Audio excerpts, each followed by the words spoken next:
దివ్యవాణి TV ప్రేక్షకులందరికీ శుభోదయం.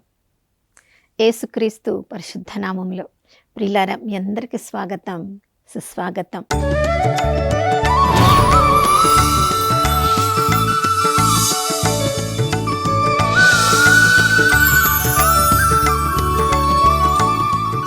నిన్నటి వరకు కంటికి రెప్పలా కాచుకున్న ఆ దేవాతి దేవునికి మనస్ఫూర్తిగా వందనాలు తెలియచేద్దాం. నమ్మదగిన దేవుడు, విశ్వసనీయుడు, తన వాగ్దానములను నిలబెట్టుకునే దేవుడు. విలాప గీతములు 3వ అధ్యాయము 22, 24 వచనాల్లో మనం అందరము నమ్ముతున్నట్లుగా ఈ నూతన ఉదయంలో కూడా తన నూతన ప్రేమను, కరుణను మనందరిపై కుమ్మరించారు. ఆయన వాగ్దానములను నిలబెట్టుకునే దేవుడు. ఆ వాగ్దానములను ఎవరెవరు నమ్ముతారో వాళ్ళందరిపై ఆ వాగ్దానములు కార్యరూపమున జరిగించే రోజు. అవును ప్రియులారా, మనందరి జీవితంలో కూడా ఎన్నో శ్రమలు, ఎన్నో పరిస్థితులను ఎదుర్కొంటూ ఉన్నప్పుడు ఈ పరిస్థితి నుండి నేను ఎలా బయటికి రావాలి, ఈ వ్యసనంలో ఉండడం నాకు ఇష్టం లేదు, కానీ ఈ వ్యసనం నుండి ఎలా విడుదలను పొందాలి, నా కుటుంబం ఈ పరిస్థితిలో ఉండడము నాకు ఎంతో బాధాకరంగా ఉంది, నా కుటుంబాన్ని ఉన్నత స్థితిలోనికి ఎలా తీసుకొని రావాలి, నా కుటుంబము ఎన్నో ముక్కలు అయిపోయి ఎవరికి వారు జీవిస్తున్నారు, అందరూ ఐక్యంగా ఉండడానికి ఎలా నేను ప్రయత్నించాలి అని ప్రతిరోజు కూడా మనం ఎన్నెన్నో ఆలోచనలను కలిగి ఉంటాం. కొన్నిసార్లు మనం అనుకుంటాం అది మన శక్తికి అసాధ్యమేమో, ఇక ఈ లోకంలో మనం కోరుకున్నవన్నీ కూడా మనం పొందలేమేమో అని కొన్నిసార్లు మనము నిరాశకు, నిస్పృహకు కూడా గురి అవుతూ ఉంటాం. కానీ మనల్ని ఈ పరిస్థితిలో వదిలేయడానిక యేసుక్రీస్తు ప్రభుల వారు తన పరలోక సింహాసనాన్ని వదిలి ఒక మానవ మాతృడిగా జన్మించి, జీవించి, కఠినమైన సిలువ మరణాన్ని పొంది పరలోకంలో తండ్రి కుడి ప్రక్కన కూర్చొని ఆయన విజ్ఞాపనకర్తగా ఉన్నప్పుడు ఆయన అన్ని శ్రమలను అనుభవించి మనం ఇక్కడ కూడా ఇంకా శ్రమల్లోనే ఉంటే ఫలితం ఏంటి ప్రియులారా? కానీ మరి ఎలా ఈ పరిస్థితుల నుంచి మనకు విడుదల కలుగుతుంది, ఎలా మనం జయం పొందగలము అంటే లోక ఆలోచనల ప్రకారము, లోకంలో మనం పొందే శక్తియుక్తుల ప్రకారము ఏ పరిస్థితి నుంచి మనం విడుదల పొందలేము, విజయం పొందలేము. కానీ యోహాను రాసిన మొదటి లేఖ 5వ అధ్యాయం 4వ వచనంలో మనం చదువుతున్నాము, దేవుని నుండి వచ్చినదంతయు ఈ లోకమును ఓడించును. ఎవరెవరైతే యేసుక్రీస్తు ప్రభుల వారు దేవుని పుత్రుడు, ఆయన పరలోకం నుండి ఈ లోకానికి వచ్చి నా పాప శాపములన్నీ కూడా తన మీద వేసుకొని సిలువలో నా కొరకు మరణించి పునరుత్థానుడై నా తరపున ఆయన వాగ్దానములన్నీ నెరవేర్చడానికి సిద్ధంగా ఉన్నాడని విశ్వసిస్తున్నారో వారు మాత్రమే అన్ని విషయాలలో ఈ లోకంలో విజయవంతులు కాగలరు. అవును ప్రియులారా, అందుకనే ఆ యేసుక్రీస్తు ప్రభుల వారి యొక్క ఆత్మ మన ఆత్మలో కుమ్మరించబడింది. అందుకనే ఆ పరిశుద్ధ ఆత్మ ద్వారా పరలోకపు తండ్రిని అబ్బా తండ్రి అని మనం పిలవగలుగుతున్నాం. ప్రియులారా చూడండి, పాత నిబంధన గ్రంథానికి క్రొత్త నిబంధన గ్రంథంలో ఉన్న మనకు ఏంటి వ్యత్యాసము అంటే, పాత నిబంధన గ్రంథంలో వారికి యావే దేవుడు 2 పలకల మీద 10 ఆజ్ఞలను మోషే ద్వారా ఇచ్చి ఈ ఆజ్ఞల ప్రకారం మీరు జీవించండి అని ప్రవక్తల ద్వారా, యాజకుల ద్వారా, గురువుల ద్వారా వాళ్ళకు బోధించారు. వాళ్ళు ఎప్పుడెప్పుడు తప్పు మార్గంలో వెళ్తున్నారో ఈ ప్రవక్తలను వారి దగ్గరికి పంపించి వారి యొక్క జీవిత విధానాన్ని వారికి తెలియచేశారు.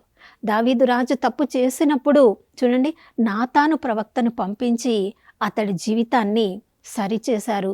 నాతాను ప్రవక్త దావీదుతో మాట్లాడడం ద్వారా ఎంతోమంది రాజులను కూడా మనము రాజుల దినచర్య 2వ గ్రంథము 26వ అధ్యాయంలో మనం చదువుతున్నాము.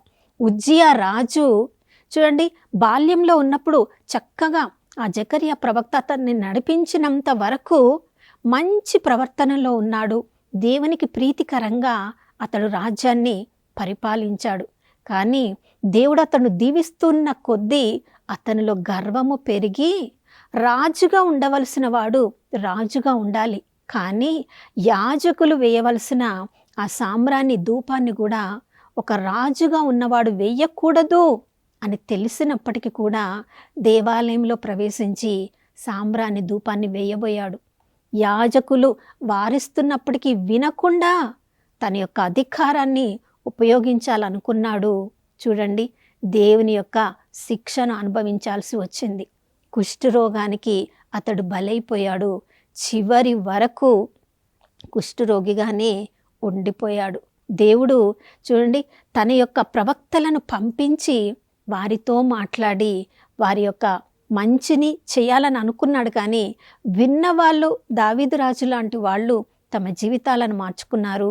కానీ ఉజ్జియా రాజు లాంటి వాళ్ళు తమ జీవితాలను మార్చుకోలేకపోయారు. కానీ అది పాత నిబంధన గ్రంథంలో ఉన్నది.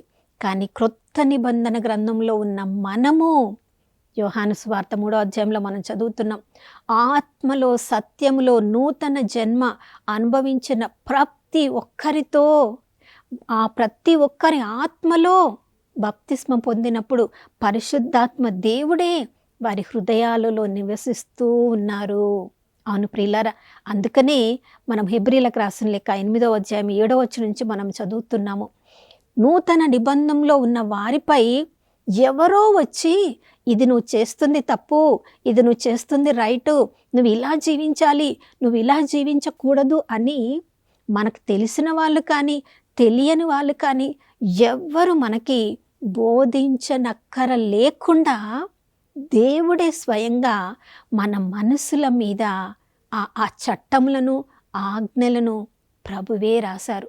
మన హృదయముల మీద నేను లిఖించాను అని ప్రభు అంటున్నారు. ఏది తప్పు ఏది ఒప్పు మనకందరికీ తెలుసు. చూడండి, మన జీవితాలను మనం పరీక్షించుకున్నప్పుడు మనం మాట్లాడే మాటలు అవి నిజమైనవో కాదో అబద్ధమో మనకు తెలియదా?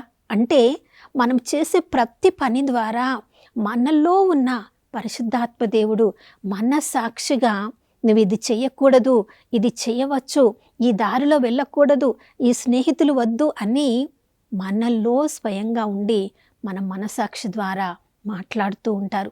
ఎవరో చెప్తే మనలో ఉన్న లోపాలను ఎత్తి తెలుసుకోవాల్సిన పరిస్థితిలో మనం లేము. క్రొత్త నిబంధన గ్రంథంలో అంత గొప్ప కృపను దేవుడు మనకు అనుగ్రహించారు. నేను వారికి దేవుడని అవుతాను, వాళ్ళు నా సొంత ప్రజలు. వాళ్ళు ఎప్పుడెప్పుడైతే పాప పశ్చాత్తపడి పాపాన్ని ఒప్పుకుంటారో నేను వారి పాపములను మన్నించెదను, ఇక ఎప్పటికి కూడా నేను జ్ఞప్తి యందు ఉంచుకొనను అని చెప్తున్నారు. ఎంత గొప్ప ప్రేమ మన దేవుని ప్రేమ. అవును ప్రియులారా, నిజంగా ఆ దేవుడు, ఆ ప్రేమ గల దేవుడు నా హృదయంలో నివసిస్తున్నారు అని ఎవరెవరైతే తమ విశ్వాసాన్ని ప్రకటిస్తారో అది ఎలా మనము తెలుసుకోగలం ప్రియులారా? ఎఫెసీయులకు రాసిన లేఖ 1వ అధ్యాయం 8వ వచనంలో ఆ దేవుని యొక్క వెలుగు మన మనస్సులను వికసింపచేసినప్పుడు, చూడండి, ప్రతి వాగ్దానాన్ని విశ్వసించినప్పుడు ఎంతెంత గొప్ప శక్తిని ఆ వాగ్దానములలో మనం అనుభవించగలము.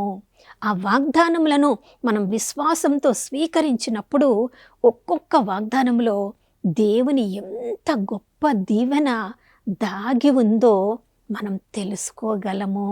ప్రియులారా, మరి బైబిల్ గ్రంథంలో ఎన్నెన్నో దీవెనలను దేవుడు మనందరి కొరకు ఉంచి ఉన్నారు. ఆ దీవెనల ఫలసాయాన్ని మనం పొందాలంటే సమయాన్ని వెచ్చించాలి, బైబిల్ గ్రంథంతో కూర్చోవాలి. దివ్యబలి పూజలో పాల్గొన్నప్పుడు మనకి బైబిల్ గ్రంథంలోని వాగ్దానంలను వివరించినప్పుడు దాన్ని చక్కగా కూర్చొని ధ్యానించాలి. వాటిని మరలా మరలా నెమ్మరు వేసుకోవాలి. పరిస్థితికి అనుగుణంగా ఏ వాగ్దానంలను మనం ఎత్తిపెట్టి ప్రార్థన చేయాలో, ఏ వాగ్దానంలను విశ్వసించాలో, నా దేవుడు, నాకు చెందిన దేవుడు, ఈ పరిస్థితుల్లో ఈ వాగ్దానం నేను ఎత్తిపట్టి ప్రార్థించినప్పుడు తప్పకుండా నా జీవితంలో జరుగుతుంది. ఆ వాగ్దానంలోని దీవెనను మనం అర్థం చేసుకున్నప్పుడు ప్రియులారా, నూతన నిబంధనలో దేవుడు మనకిచ్చిన గొప్ప శక్తి వాగ్దానములను విశ్వసించే శక్తి. విశ్వసించు వాళ్ళకి అసాధ్యమైనది ఏది కూడా లేదు. హెబ్రీలకు రాసిన లేఖ 11వ అధ్యాయంలో 6వ వచనంలో మనం చదువుతున్నాం. విశ్వాసం లేకుండా దేవుణ్ణి మనము సంతోషపెట్టలేము. చూడండి ప్రియులారా, దేవుడికి నేను ఉన్నాను, నాకు దేవుడు ఉన్నాడు, నేను దేవుని బిడ్డను, దేవుడు ఏ పరిస్థితుల్లో కూడా నన్ను వదిలిపెట్టరు అని పరిశుద్ధాత్మ దేవుడు నాలో నివసిస్తున్నాడు. నేను ఆయన యొక్క దేవాలయము, ఆయన యొక్క మందసంగా ఉన్నాను. నా నోటితో నేను విశ్వాసముతో నేను లోకమునకు వెలుగు, ఈ భూమికి ఉప్పును నేను, జాతులు నా దగ్గరికి, నా వెలుగు దగ్గరికి వస్తారు. అన్నీ లోకమంతా కూడా తమస్సు ఆవరించి ఉండవచ్చు, కానీ నా మీద దేవుని వెలుగు ప్రకాశిస్తున్నదని ఒక్కొక్క వాగ్దానాన్ని మనము విశ్వాసముతో పలికినప్పుడు నూతన నిబంధనలో వాగ్దానములు విశ్వాసం ద్వారా మనం సొంతం చేసుకోవచ్చు. నా ప్రియ సహోదర సహోదరి, మరి వాగ్దానంలో ఉన్న గొప్ప దీవెన యొక్క శక్తిని మనం తెలుసుకోవాలంటే వాగ్దానం తెలిసి ఉండాలి. ఆ వాగ్దానములను ఇచ్చిన దేవుణ్ణి తెలుసుకొని ఉండాలి. ఆ వాగ్దానములను నెరవేర్చగల దేవుడు ఎంత ప్రేమగల దేవుడో, ఎంత శక్తివంతుడో మనం ఎరిగి ఉండాలి. ఆయన విశ్వసించిన వాళ్ళకి అన్ని ఆశీర్వాదములను కురిపించే, సకాలంలో మంచి దీవెనలను కురిపించే దేవుడని మనం విశ్వసించాలి. అప్పుడు నూతన నిబంధనలో ఉన్న వాళ్ళకి అసాధ్యమైన దీవెన, వాగ్దానము బైబిల్ గ్రంథంలో ఏది కూడా లేదు ప్రియులారా. కాబట్టి ఈ ఉదయకాలంలో ప్రవ్వా, నేను అన్ని పరిస్థితులలో ఓడిపోతున్నాను, నేను ఈ వ్యసనంలో నేను జయించలేకపోతున్నాను, నేను ఈ పరిస్థితిలో కింద పడిపోతున్నాను, లేవలేకపోతున్నాను అనే మాటలను మాట్లాడడం ఇక ఆపివేసి దేవునితో, దేవుని వాక్యంతో, ప్రార్థనలో, స్తుతిలో మనం సమయాన్ని వెచ్చించగలిగితే దేవుని వాగ్దాన ఫలసాయాన్ని పొందే మనకు ఈ లోకంలో అసాధ్యమైనది లేదు. విజయవంతులంగా ఈ లోకాన్ని మనము ఓడించగలం. అటువంటి గొప్ప విశ్వాసాన్ని, వాగ్దానాలను ఎత్తిపట్టే ప్రార్థన శక్తిని మనందరికీ అనుగ్రహించమని ప్రార్థించుకుందాం. నాతో కలిసి ప్రార్థించండి. పరిశుద్ధమైన దేవానికి స్తోత్రములు తండ్రి. ఈ ఉదయకాలంలో మమ్మల్ని అందరినీ కూడా మీ చేతులకు అప్పగిస్తున్నాం. మా వ్యక్తిగత జీవితాల్లో, మా కుటుంబాల్లో ఎన్నెన్నో రకాల పరిస్థితులను చూసి భయపడి, బాధపడి, పిరికి వాళ్ళలాగా ఇంతవరకు జీవించాం. ప్రభా, ఈరోజు లోకంపై, ప్రతి పరిస్థితిపై ఎలా మేము విజయాన్ని పొందాలో, ఈ లోకాన్ని ఎలా యేసు ప్రభు అనుగ్రహించే శక్తి ద్వారా ఎలా ఓడించాలో, యేసు ప్రభు నామంలో వాగ్దానములను సొంతం చేసుకొని ఎలా విజయవంతులంగా జీవించాలో ప్రభా, మీరు మాకు మరొకసారి గుర్తు చేశారు తండ్రి. మీకు స్తోత్రం. మా ఆత్మలో పరిశుద్ధాత్మ దేవుని శక్తిని అనుభవించగలిగిన ప్రతి విశ్వాసి ఈ లోకాన్ని ఓడించగలరని ప్రభా, ఈరోజు నూతన అభిషేకాన్ని మా అందరిపై కుమ్మరిస్తున్నందులకు మీకు స్తోత్రం. అయ్యా, ఈరోజు వాక్యాన్ని చదువుతూ, స్తుతి ప్రార్థన చేస్తూ, వాగ్దానాలను ఎత్తిపట్టి విశ్వాసంతో నాయన విజయవంతులుగా జీవించే నూతన అభిషేకాన్ని మా అందరి మీద కుమ్మరించినందుకు మీకు వందనములు తెలియజేస్తూ యేసు నామములో కృతజ్ఞత హృదయాన్ని కలిగి ఉన్నాము మా ప్రియ పరలోకపు తండ్రి. ఆమేన్. ప్రియులారా, క్రీస్తు అనుగ్రహించు శక్తి ద్వారా అన్ని కూడా చేసి ముగించగలము అని చెప్తున్న మన మాటలు అవి సత్యమగునుగాక. ఎందుకంటే దావీదు రాజు అన్నాడు, సమూయేలు 2వ గ్రంథం 23వ అధ్యాయం 1వ వచనంలో, యావే స్వయంగా నా నోటి ద్వారా మాట్లాడుతున్నాడు, యావే మాట నా నోటిలో ఉన్నది. ఈరోజు మనం పలికే ప్రతి మాట దేవుని మాట అని విశ్వసించుదాం, ఈ లోకాన్ని ఓడించుదాం.